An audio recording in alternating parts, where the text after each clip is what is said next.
जी dear viewer, स्वागत है आप सभी का एक बार फिर से आपके अपने चैनल पर। आज की वीडियो के अंदर मैं आपको सेकंड टर्म का जो पॉलिटिकल साइंस का आपका जो कल एग्ज़ाम होने वाला है उसकी जो इम्पोर्टेंट डेट्स हैं और पूरे सिलेबस के अंदर आपको मैं हाईलाइट दूंगा।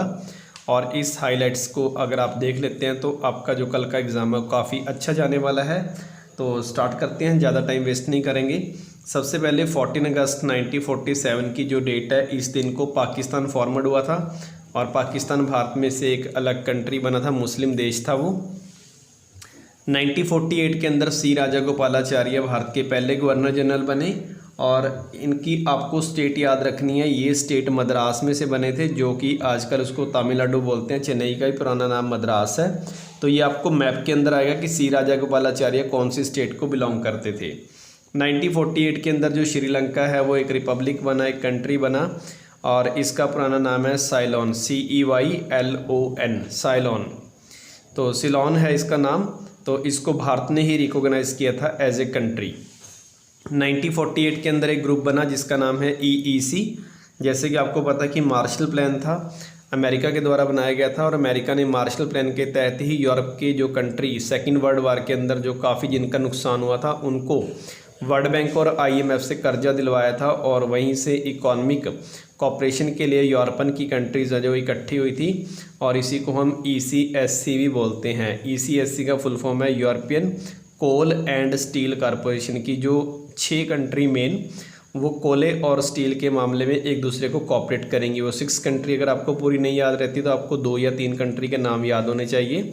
लग्जमबर्ग है, एक नीदरलैंड है, एक इटली है, इसके अलावा फ्रांस है और एक आपकी उसकी कंट्री है वेस्ट जर्मनी। तो ये 6 कंट्री का ग्रुप था जिसको हम बोलते हैं ECSC। 1949 के अंदर जो चाइना है वो रिपब्लिक बना एज ए कंट्री और भारत ने इसको रिकॉग्नाइज़ किया था और चाइना का ही पुराना नाम है जो वो सीनो था, SINO, सीनो। 1950 का जो ईयर है इसके अंदर नेहरू का और लियाकत का समझौता हुआ था, नेहरू लियाकत एग्रीमेंट। 1950 के अंदर लियाकत अली हैं जो पाकिस्तान के प्रधानमंत्री थे और जो नेहरू हैं वो भारत के प्रधानमंत्री थे। इन दोनों के बीच में लेके इस बात का समझौता हुआ था कि पाकिस्तान के अंदर जितने भी हिंदू रह रहे हैं उनकी सुरक्षा या जो सिक्योरिटी है उसकी जिम्मेवारी पाकिस्तान ले रहा है और भारत के अंदर रहने वाले जो मुस्लिम हैं माइनॉरिटी वाले उनकी रिस्पॉन्सिबिलिटी नेहरू ने ली थी। तो इसको बोलते हैं नेहरू लियाकत एग्रीमेंट, ताकि माइनॉरिटीज़ को सेव किया जा सके। 1950 के अंदर हुई है ट्रीटी ऑफ पेरिस, जो कि आपको यूरोपियन यूनियन वाले चैप्टर में से है। तो यूरोपियन यूनियन के बनने के लिए पहले एक 1951 के अंदर ट्रीटी हुई थी जिसको हम बोलते हैं ट्रीटी ऑफ पेरिस। 6 कंट्री वही जो मैंने आपको ऊपर बताई थी EEC ग्रुप वाले में, इस ग्रुप के अंदर ये संधि हुई थी 6 देशों की कोले और स्टील को लेके। उसके बाद 1952 के ईयर के अंदर भारत के अंदर पहली बार इलेक्शन हुए, जनरल इलेक्शन का मतलब होता है लोकसभा के चुनाव। 1957 का ईयर इसलिए इंपॉर्टेंट है क्योंकि इसके अंदर 2 मेन बात आपके सिलेबस के अकॉर्डिंग। सबसे पहले तो इसके अंदर ट्रीटी ऑफ रोम हुई है, रोम की संधि हुई है जो कि यूरोपियन यूनियन में से है। और एक भारत के अंदर पहली बार केरल के अंदर CPI पार्टी की गवर्नमेंट बनी। ये आपको मैप के अंदर आने के काफ़ी ज़्यादा चांसेस है कि मैप के अंदर पूछा जाएगा कि वो स्टेट पहचानो जहाँ पर पहली बार CPI ने अपनी गवर्नमेंट बनाई है, तो आपको केरल के अंदर फिल कर देना है। उसके बाद 1960 के अंदर सिंधु वाटर एग्रीमेंट, ये भारत और पाकिस्तान के बीच में हुआ और इसके अंदर पाकिस्तान की आर्मी के जो चीफ थे उनका नाम था अयूब खान और भारत की तरफ से ये समझौता किया नेहरू ने। तो इसमें ऊपर वाली 3 नदियों का 80% पानी है जो पाकिस्तान यूज़ करेगा, 20% भारत करेगा और जो नीचे वाली 3 नदियां हैं तो उनका 80% पानी वाटर है जो वो इंडिया यूज़ करेगा, 20% वाटर है जो पाकिस्तान। ऊपर वाली 3 नदियां आपकी सिंधु, झेलम और चनाब है और नीचे वाली 3 नदियां रावी, सतलुज और ब्यास है।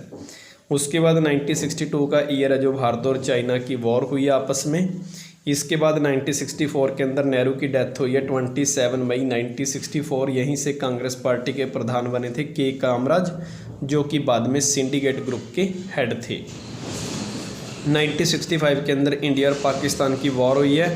यहाँ पर वॉर जो है उसको 24 डिग्री चैनल की जो वॉर बोलते हैं, जो कि ट्रॉपिक ऑफ कैंसर के बिल्कुल ऊपर है। इसी को रण ऑफ कच्छ का विवाद भी बोलते हैं और इसी को क्रिक्रम रेखा का विवाद भी बोला जाता है। तो ये 1965 में हुई है। उसके बाद अयूब खान ने रिज़ाइन दे दिया था, जो कि पाकिस्तान की मिलिट्री के हेड थे। इन्होंने 1965 के अंदर दिया।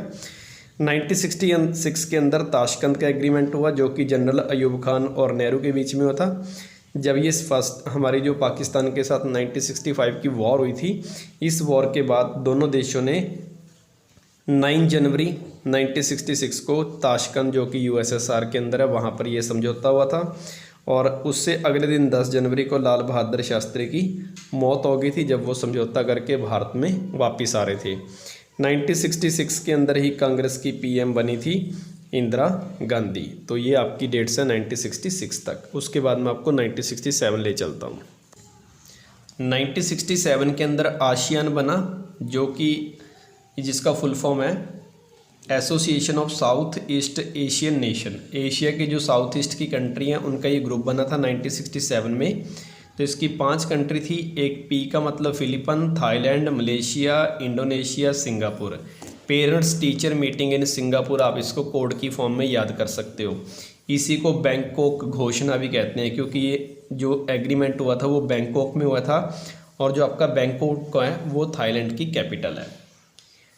1969 के अंदर कांग्रेस पार्टी के अंदर मोरारजी देसाई ने अपना इस्तीफ़ा दे दिया था, जो कि कांग्रेस पार्टी के अंदर इंदिरा गांधी के समय में फाइनेंस मिनिस्टर थे। 1969 में ही इंदिरा गांधी ने 14 बैंकों का राष्ट्रीयकरण किया था, nationalise of the 14 banks in India, और इसी की वजह से मोरारजी देसाई से इस्तीफ़ा लिया गया था। और इसी के कारण कांग्रेस पार्टी 2 पार्ट में डिवाइड हो गई थी, एक आपकी कांग्रेस ओ और एक कांग्रेस आर। ओ का मतलब होता है ऑर्गेनाइजेशन या ओल्ड कांग्रेस, जो कि सिंडिकेट की थी। सीनियर मेंबर्स कामराज, निगलियप्पा, अरबिंदो, ठीक है। और इसके अलावा आपका के कामराज के साथ एक थे मोरारजी देसाई, और एक आपको कांग्रेस आर। आर का मतलब रीऑर्गेनाइजेशन, जो नई कांग्रेस बनी। इंदिरा गांधी ने अपनी पार्टी अलग बना ली और सिंडिकेट जो सीनियर मेंबर थे उन्होंने अपनी पार्टी अलग बना ली। यहीं से कांग्रेस पार्टी के अंदर दरार आ गई और इसी को कांग्रेस की स्प्लिट बोलते हैं। और इसका मेनली कारण था इलेक्शन, जो कि राष्ट्रपति का इलेक्शन हुआ था। जो सिंडिकेट ग्रुप था, आर वाले थे जो कि इंदिरा गांधी की पार्टी है, वो चाहती थी कि वीवी गिरी देश के प्रधान राष्ट्रपति बने, और जो सिंडिकेट वाले थे वो चाहते थे कि नीलम संजीव रेड्डी बने। आखिरकार 1969 के इलेक्शन में हमारे प्रेसिडेंट बने वीवी गिरी। 1971 के ईयर के अंदर हमारी इंडिया और पाकिस्तान की वॉर हुई है, जो कि आपको पता है कि बांग्लादेश को लेके हुई है। बांग्लादेश का जो विवाद था उसी के कारण भारत और पाकिस्तान की वॉर हुई है, और इसमें बांग्लादेश एक नई कंट्री बनी और शेख मुजीबुर रहमान वहाँ के पहले राष्ट्रपति बने। 1972 के अंदर भारत और पाकिस्तान के बीच में एग्रीमेंट हुआ, जिसको हम बोलते हैं शिमला एग्रीमेंट। ये एग्रीमेंट जुल्फ़िकर अली भुट्टो और इंदिरा गांधी के बीच में हुआ था, जिसमें हमने अपने 90,000 सैनिक जो पाकिस्तान के वो वापस कर दिए थे, और प्लस जहाँ तक हमने एरिया ऑक्यूपाइड किया था लाहौर तक का, वो एरिया हमने उनको वापस कर दिया था। ये 2 शर्तें आपको पेपर में पूछी जाती हैं। उसके बाद 1972 का ईयर इसलिए इम्पॉर्टेंट है क्योंकि इस ईयर के अंदर चाइना ने अपनी इकॉनमी को इम्प्रूव करने के लिए एक प्रपोज़ल लेके आए थे, जिसको हम बोलते हैं मॉडर्नाइजेशन प्रपोज़ल। 4 फील्ड थे, आपको याद रखना है कि एक तो उसके अंदर एग्रीकल्चर, एक इसके अंदर इंडस्ट्री, और इसके अलावा एक आपकी मिलिट्री, और एक जो लास्ट है वो आपकी साइंस। इन 4 फील्ड्स के अंदर आपकी जो कंट्री है चाइना, उसको वो मॉडर्नाइज करना चाहते थे। एम्स कोड याद रख लेना, AIMS, AIMS. Agriculture, industry, military and science, इन 4 चीज़ों को मॉडर्नाइज करने के लिए चाओ इन लाई ये प्रपोज़ल लेके आए थे। 1973 के अंदर 3 कंट्री थी जिन्होंने यूरोपियन यूनियन को ज्वाइन किया, डेनमार्क, आयरलैंड और इंग्लैंड। ये 3 कंट्री थी जिन्होंने ज्वाइन किया यूरोपियन यूनियन को। हालांकि उस समय इसका नाम यूरोपियन यूनियन नहीं था, इसको EEC बोलते थे। 1973 के अंदर एक ग्रुप बना जिसको हम बोलते हैं OPEC, organisation of petroleum export country, कि जो कंट्री पेट्रोल का एक्सपोर्ट करती है उन्होंने आपस में ग्रुप बना लिया था ताकि पूरी दुनिया के अंदर ऑयल के प्राइस जो वो सेम रखे जा सके। इसी के कारण भारत के अंदर 1973 के अंदर नवनिर्माण आंदोलन हुआ था, जिसके अंदर गुजरात के अंदर अहमदाबाद का कॉलेज था एलडी कॉलेज के अंदर, इंजीनियर कॉलेज के अंदर स्टूडेंट ने मेस के खाने को रेट जब बढ़ाए गए थे तो उसको लेकर स्ट्राइक की थी। तो इसी को हम नवनिर्माण आंदोलन बोलते हैं, जिसके अंदर चिमन भाई पटेल की सरकार है जो वो चली गई थी। मैं आपको ब्रीफ इन्फॉर्मेशन साथ साथ देता जाऊँगा, डिटेल में इन्फॉर्मेशन चाहिए तो आप वीडियो में देख सकते हो, मैंने वीडियो अपलोड की हुई है। तो इसके अंदर चिमन भाई पटेल की जो सरकार है वो चली गई थी और इसी को हम नवनिर्माण आंदोलन बोलते हैं। और यहीं के बाद मोरारजी देसाई है जो वो गुजरात के सीएम बने थे। 1974 के अंदर आपको आएगा बिहार मूवमेंट। 1974 के अंदर बिहार के जो ABVP के छात्र थे उन्होंने स्ट्राइक की थी महंगाई को लेके, नौकरियों को लेके। तो इसी में आपके JP नारायण का आंदोलन आएगा जिसने टोटल रेवोल्यूशन का नारा दिया था बिहार के अंदर। उसके बाद 1974 में जॉर्ज फर्नांडिस का नाम आप याद रखेंगे, जॉर्ज फर्नांडिस। तो इन्होंने रेलवे की स्ट्राइक की थी 1974 में, लोकोमोटर स्टाफ की थी वो प्रॉब्लम, उसके ऊपर ही मैंने वीडियो डाल रखा है। 1975 में 25 जून को भारत के अंदर इंदिरा गांधी ने एमरजेंसी लगाई थी, इसके ऊपर भी वीडियो आपको मिल जाएगा। 1976 के ईयर को भारत के संविधान का मिनी कॉन्स्टिट्यूशन बोलते हैं, क्योंकि इसके अंदर इंदिरा गांधी ने भारतीय संविधान के अंदर बहुत सारे चेंजेस है जो वो कर दिए थे। 1977 में भारत के अंदर पहली बार सेंट्रल गवर्नमेंट के अंदर नॉन कांग्रेस गवर्नमेंट बनी और जनता दल की जो जनता पार्टी लिखना, आपने दल नहीं लिखना, जनता पार्टी। तो जनता पार्टी की सरकार बनी भारत के अंदर 1977 में और मोरारजी देसाई हमारे भारत के पहले नॉन कांग्रेस PM बने। उसके बाद चौधरी चरण सिंह। 1978 के अंदर JC शाह कमीशन बनाए गए, जिन्होंने ये रिपोर्ट तैयार करनी थी कि इंदिरा गांधी ने एमरजेंसी के दौरान क्या क्या जो भी संविधान के साथ खिलवाड़ किया है उसकी जो सारी रिपोर्ट तैयार करने के लिए कमीशन सेलेक्ट हुआ था। इसी ईयर में वेरी इंपॉर्टेंट BP मंडल कमीशन, जो कि OBC कैटेगरी की पहचान करने के लिए और इनको नौकरियों के अंदर रिजर्वेशन देने के लिए ये कमीशन है जो वो बनाया गया था, BP मंडल। इसके बाद 1978 के अंदर चाइना ने ओपन डोर पॉलिसी अपनाई है, जिसके अंदर उसने बाहर की कंपनियों को चाइना के अंदर इन्वेस्टमेंट करने के लिए मोटिवेट किया। उसके बाद 1980 में शाह कमीशन ने अपनी रिपोर्ट पेश की है, जिसके अंदर उसने बताया था कि इंदिरा गांधी ने एमरजेंसी के अंदर 1,11,000 लोगों की गिरफ्तारी करी है और इंदिरा गांधी को इसके अंदर उसने ब्लेम किया था। 1980 में BJP पार्टी की स्थापना हुई है। 1984 में जो हमारे देश के प्रधानमंत्री बने हैं राजीव गांधी, और उनको पहली बार लोकसभा के अंदर सबसे ज़्यादा सीटें किसी दल को मिली है, 415 सीट। 1985 में ही सार्क बना है। सार्क बनाने में रोल है जो वो जिया उर रहमान का है, जो कि बांग्लादेश के राष्ट्रपति थे। और सार्क के अंदर आपकी 8 कंट्री हैं, जिनका कोड आपको याद रखना है MBBS पानी। म्यांमार, भूटान, बांग्लादेश, श्रीलंका, पाकिस्तान, अफ़गानिस्तान, नेपाल और इंडिया। ठीक है, तो आपको ये 8 कंट्री हैं। पहले इसके अंदर 7 थी, अफ़गानिस्तान ये बाद में ऐड हुई है। उसके बाद 1985 में जो यूरोपियन यूनियन का ग्रुप बना हुआ था, उन्होंने शेंजन वीज़ा जो वो अप्लाई कर दिए थे, स्टार्ट कर दिए थे, जिसके अंदर यूरोप की कंट्री एक दूसरे देशों के अंदर विदाउट वीज़ा जो वो ट्रैवल कर सकते हैं।